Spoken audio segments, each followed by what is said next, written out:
Evening. Welcome to the press conference of Communications Secretary Martin Andanar, who will introduce our guests for tonight. Secretary? Thank you, Marie. Magandang gabi po sa inyo lahat. Good evening. Kagaya lang po namin sa isang cabinet security cluster meeting sa opisina po ng ating Pangulong Duterte. At bago ko po ipakilala ang ating mga bisita ngayong gabi, ay nais ko pong ipabatid sa inyo lahat na pinakita na po ng Pangulo doon po sa interview kanina ang draft copy po ng operationalizing in the executive branch the people's constitutional right to information and the state policies of full public disclosure and transparency in the public service and providing guidelines thereof of the freedom of information. At pinaliwanag po ng Pangulo na natanggap niya po ang draft kanina at alam naman po natin na ninais po ng gabinete at ng executive secretary na i-release po ang FOI bukas. Pero pag-aaralan po muna ng Pangulo itong draft. So it will be signed, sealed, and delivered by next week. Okay. I-review lang ni Presidente muna ang FOI po, itong FOI bill, FOI executive order. At ngayon po, meron din pong dalawang mahalagang announcement ng Pangulo at kung maaari po, meron po tayong bisita ngayong gabi, DOJ Secretary Vit Aguirre and Solgen Joe Calida. At sila na po ang magpapaliwanag patungkol po dun sa nabanggit ng Pangulo at yung mga inanunsyo nyo tungkol sa laban natin o laban ng gobyerno sa droga. Secretary? Birthday po ni Secretary. Happy birthday. In-announce pa in public. Thank you, Secretary Martin. Earlier this afternoon, President Duterte faced the media and told them about the triad and the operations of triad in the Philippines. As you well know, triad comes from mainland China. There are 5 levels depending on the capability of the drug pusher to sell. And these are categorized either in grams or kilograms. So the level 5 is the top tier of the drug hierarchy. If you have in your possession a copy of the chart, this is only a partial copy because what was presented by President Duterte was the entire organizational chart, if we may call it that. But that will be tackled later on. I'll just talk about the 5th level. A certain Mr. Wu Tuan, alias Peter Ko, is the responsible for the Triad, Luzon, NCR regions. He's currently detained at the National Penitentiary and leader of the so-called Bilibid 19 gang.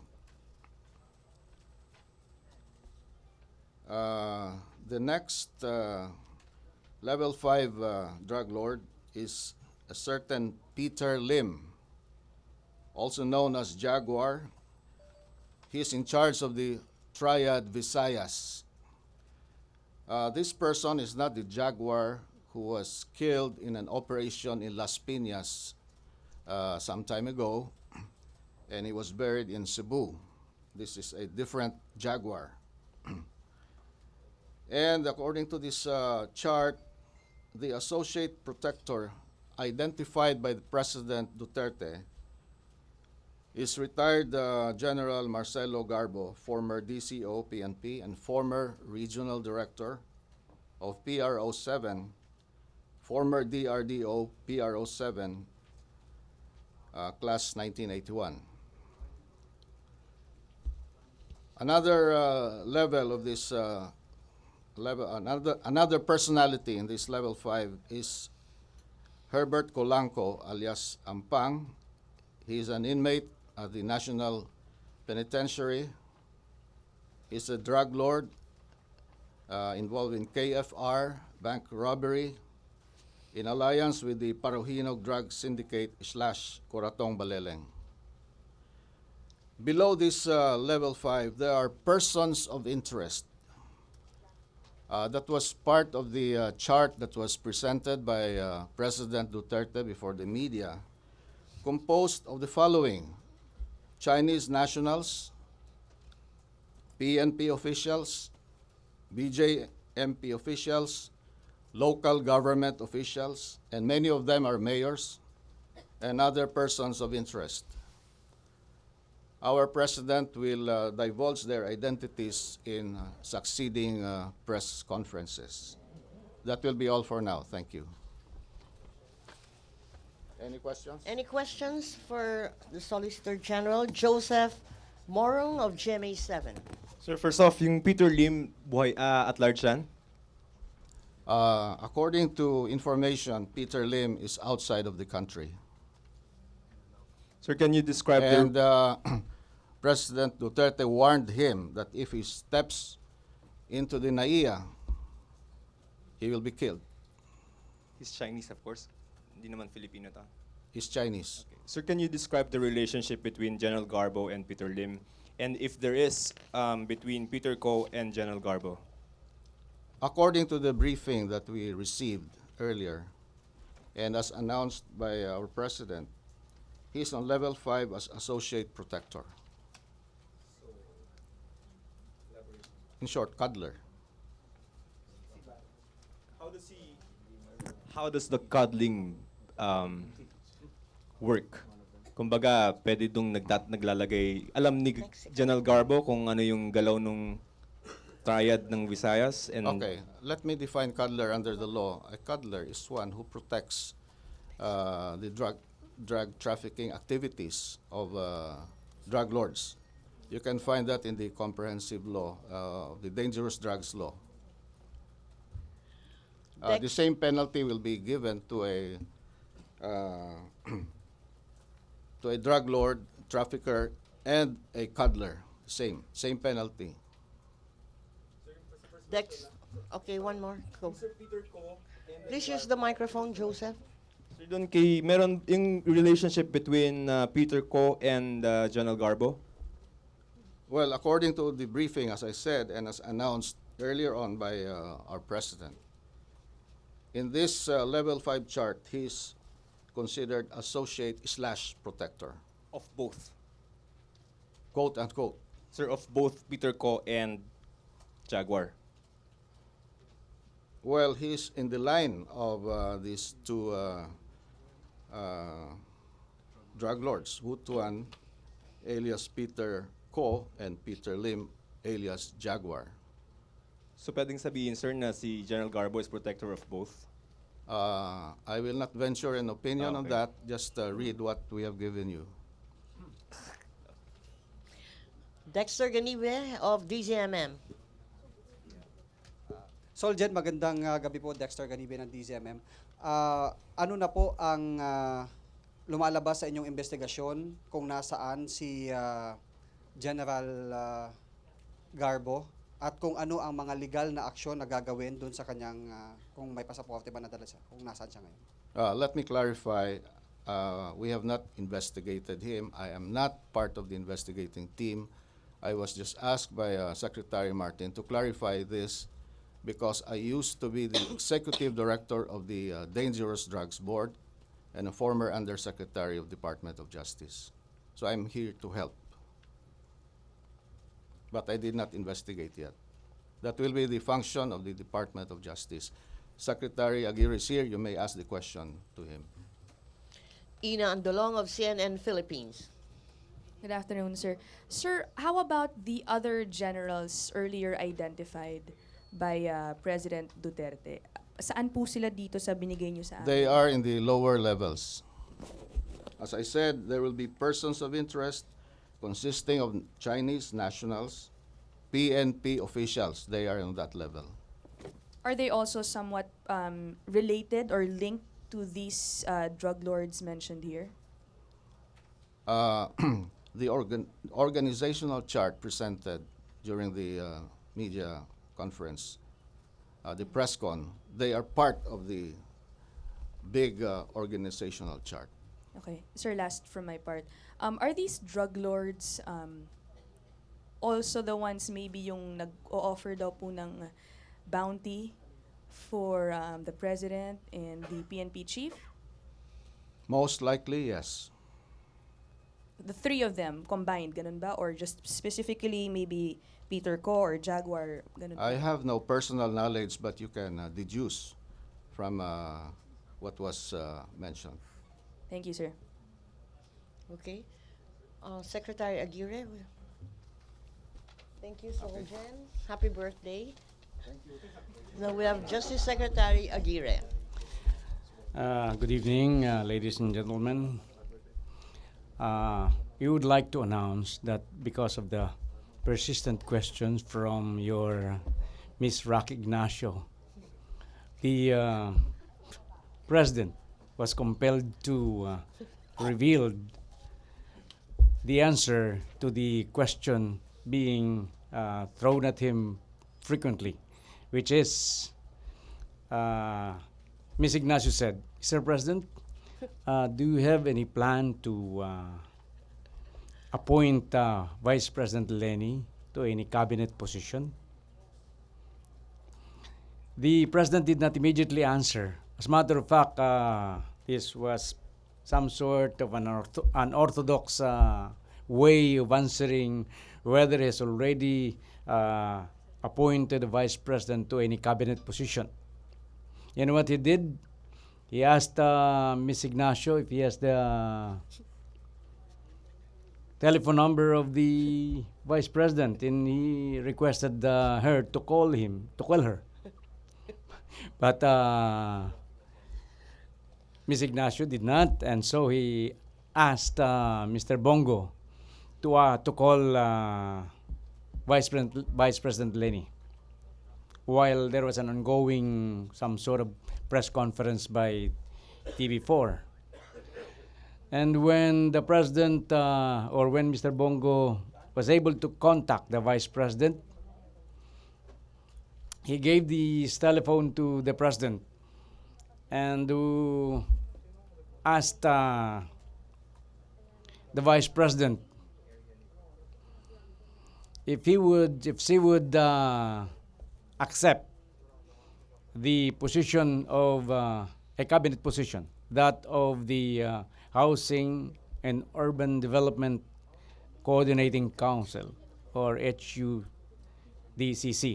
Well, we did not hear the answer of the Vice President, but from the face of the President, we could say that the Vice President accepted the offer. And she was asked to report for the first cabinet meeting on Monday. So I believe that both parties, the President and the Vice President, are happy with the decision. And we could feel that many among the present cabinet members are also happy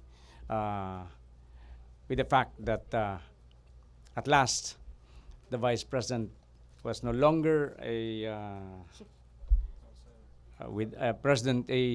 officer without any cabinet position, but he is now a full-fledged cabinet member. Maricel Halili of News 5. Hi, sir. Good evening. Sir, why the sudden change of heart on the part of President Duterte? Bakit suddenly bigla niyang inappoint si VP? Well, I could only speculate, but from the media, from the reports during the past 2 meetings between the two of them, I believe that there was some sort of warming up between the two. And in the newspaper, it was reported that the meeting between the two, the past 2 meetings between the two, are very amiable, and so I believe that that was the key for the President to offer her a position and for the Vice President to accept it. But, sir, President Duterte has been very vocal in his previous statement saying na He's very careful kasi he doesn't want to hurt his friend, Senator Bongbong Marcos. So, ano pong masasabi niyo about this? Bakit biglang ayan na si VP? Well, I believe that that was the reason given by the president at that time. So we feel that because of the little passage of time, there must be some reconsideration of that decision. And so here we are. I think this is very good for the country. Sir, last na lang on my part. Why HUD-C? I don't know, but this was the position of Vice President Binay Zenet. And I believe that the related agencies, such as Pag-ibig and the other one, I forgot, would be, I am just speculating, but it was not specifically mentioned a while ago by the President. So let's, for the moment, let's say it is the HUD-C. Any more questions on the Dexter? On other issues now? Dexter Ganibe of DZMM. Secretary, good evening. Good evening, Dexter. Sir, the new Bilibid prison is under the watch of the Bureau of Corrections, which is under the Department of Justice. What will be the action of the DOJ now that two of the triads, Peter Ko and Colanco, are detained inside the NBP? Well, we have been preparing for the big one, what we shall do in connection with to stop the drug transaction inside the New Bilibid prison. Actually, what happened this afternoon, including the charge that was given to us, validates what I've been saying long time ago, that 75% of the drug trades all over the country is being cooked or transacted inside the New Bilibid prison. May mga hakbang po ba na limitahan yung kanilang kilos doon sa loob o nailipat na po ba sila doon sa bagong gusali na na-renovate? No, but as I've told you before, we are considering of about doing three things in connection with the locating these inmates. We could let them remain inside Building 14. We could transfer them to Tanay. We could transfer them to ISAP. But of course, in the long run, we are also contemplating of even transferring them to Carvalho Island or to an island in Palawan. This is seriously considered where there are no cell phone signals. You know that, and I was validated again, that without the cell phones, no transaction whatsoever will be done inside the New Bilibid prisons by this drug lords. Okay. Joseph Morong? Sir, clarification. I think si Peter Ko, I don't know about Colanco, they've been transferred to Building 14. That's right, that's right. So nandun na sila, sir, no? Nandun na. Sir, can you just elaborate on the network, no? So we have at least two groups here, Peter Ko and then Colancos, or are they related? Well, the two of them are both in Building 14. So, if it seems that Golanco is not a member of the triad per the chart, is that not correct? It was only Peter Lim who is not in detention and who is going in and out of the country that is a member of the triad. But we are going to stop them. I assure you, we have a plan already on hand. We are just waiting for the appointment or the designation of the Bucor director. And how are we able to say that General Garbo is the protector? I'm sorry because it was reported by the Philippine National Police, and I was not privy to the making of the chart. So how about the other four? How about? How about the other four generals?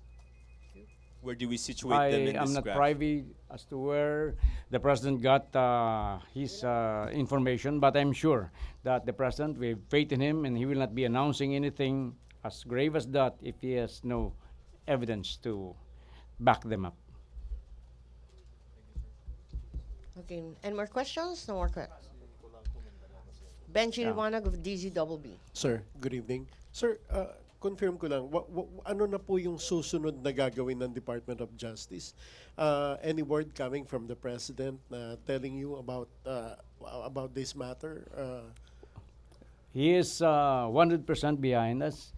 General Bato de la Rosa is 100% behind us. As a matter of fact, he has already made arrangement with the SAF, who will be the ones taking over the prison guards, etc., employees, so that the old guards and the employees could be taken out for retraining and re-education. This is as soon as possible or tonight or... As soon as possible. Okay, thank you. Joseph and then Dexter. Sir, pasensya na. Si General Garbo is retired, no? So obviously NAPOLCOM can't run after him. Is the DOJ going to run after him based on the information that was received by the PNP? In terms of criminal liability, sir? What is what's to be expected is that if there is any complaint against these police officers, whether retired or not, the Department of Justice will act on them. On those information, we are going to conduct the necessary investigation, assign these cases to the different prosecutors for preliminary investigation. Based on this, will there be any complainants? And who? There could be. A public official could be a complainant. A The private president? person could be a complainant. The or president? could be a witness. How about the president? The president will not dip his hands on this. Because Dexter? Secretary, kailan pa nag-operate itong triad na ito? Based dun sa sources natin. ang tingin namin matagal na. But please forgive me because I'm not... I do not have any hand in the preparation of this chart. Na banggit din po ba ng ating mga sources kung itong operation ng triad na ito ay alam ng dating namuno sa Department of Justice o kaya ng DILG? It was not mentioned, but it is not far-fetched that it must be known to some high officials of government. Kung ganun po ba, halimbawa alam ng mga opisyal noon, may pananagutan din po ba sila? If any evidence to that effect will be presented, then that would be, they could be in conspiracy with these people. Because there are some information that many in the high position of government receive monetary consideration because of the protection or partial treatment to some of these drug lords. Can you name those or offices, kung ano mga offices itong mga nakinabang, Secretary? It's still premature. Let us do it after we have conducted the raid. Joseph? Sir, if you or si Soljan Calida would know, what does General Garbo get from cuddling itong mga triad na to? Well, I think the question is very simple, and I believe that the answer should be very simple also. There must be some... I'm speculating. I do not want to speculate. Maybe Soljan Calida would have been briefed about it? Andiyan pa ba siya? Hi, sir. Wala na? Soljan Galit is no longer. He is celebrating already his birthday. Yes. Okay, thank you very much, Justice Secretary Aguirre and Sec Martin. Thank you very much, Malacanang Press Corps. Back to Radio TV Malacanang, PTV4, and Radyo ng Bayan.